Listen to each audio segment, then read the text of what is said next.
तैयार रहिए, स्टार्ट। महोदय, स्वतंत्रता प्राप्ति के बाद के सभी दशकों में सरकार ने गरीबी से जूझने की चेष्टा की है।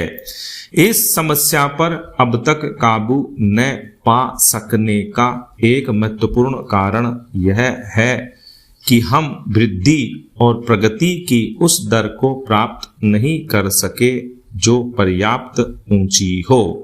इस वृद्धि और प्रगति के जो लाभ पहुंचे हैं उनसे समस्या हल नहीं हुई। इन सुधारों का उद्देश्य यह है कि हमारी वृद्धि की दर की रफ्तार त्वरित हो जाए, परंतु चूंकि वृद्धि के लाभ पहुंचने में काफी समय लगता है, इसलिए मैंने यह फैसला किया कि केवल गांव के स्तर पर अलग से साधनों का एक पार्श्व टीका लगाया जाए, ताकि पहले के मुकाबले गांवों के गरीब लोगों के लिए रोजगार पैदा करने तथा उनकी शिक्षा, स्वास्थ्य और अन्य सामाजिक समस्याओं पर कहीं अधिक ध्यान दिया जा सके। इसे बाईपास मॉडल कहा जाने लगा है, जो गांवों में गरीबी के एक महत्वपूर्ण कारण पर ध्यान देता है, अर्थात वर्ष भर गांव में पूर्ण रोजगार का अभाव, जिसके फलस्वरूप रोजगार ढूंढने के लिए गांव वाले गांव छोड़कर शहरों की ओर जाने को विवश होते हैं। पैरा, विश्व भर में आम तौर पर सुधारों के साथ मुद्रास्फीति आती है।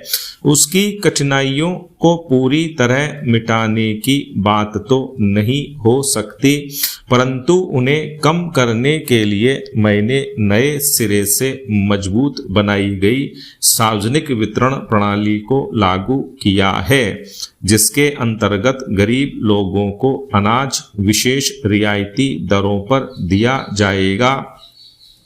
मुसीबत में पड़े कारखानों के मजदूरों की सुरक्षा के लिए राष्ट्रीय नवीकरण कोष शुरू किया गया है।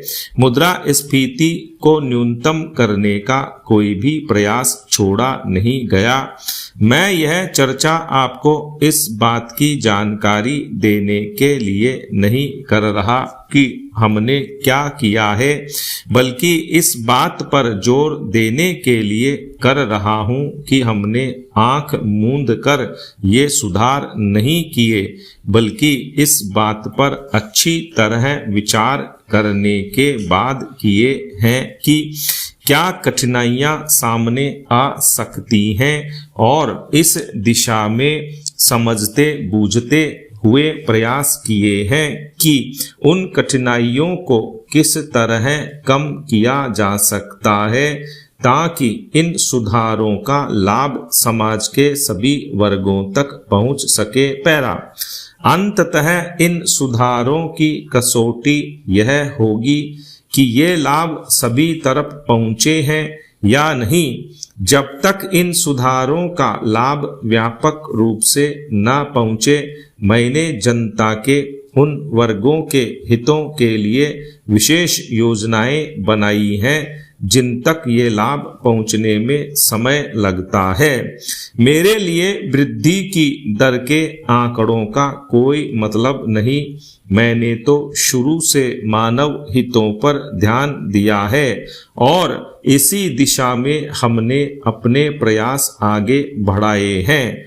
आज जरूरत इस बात की है कि हम बड़ी सावधानी पूर्वक यह देखें कि समय समय पर हमारे सामने क्या बाधाएं आ सकती हैं और उनको तत्काल और प्रभावकारी ढंग से दूर करें। स्टॉप।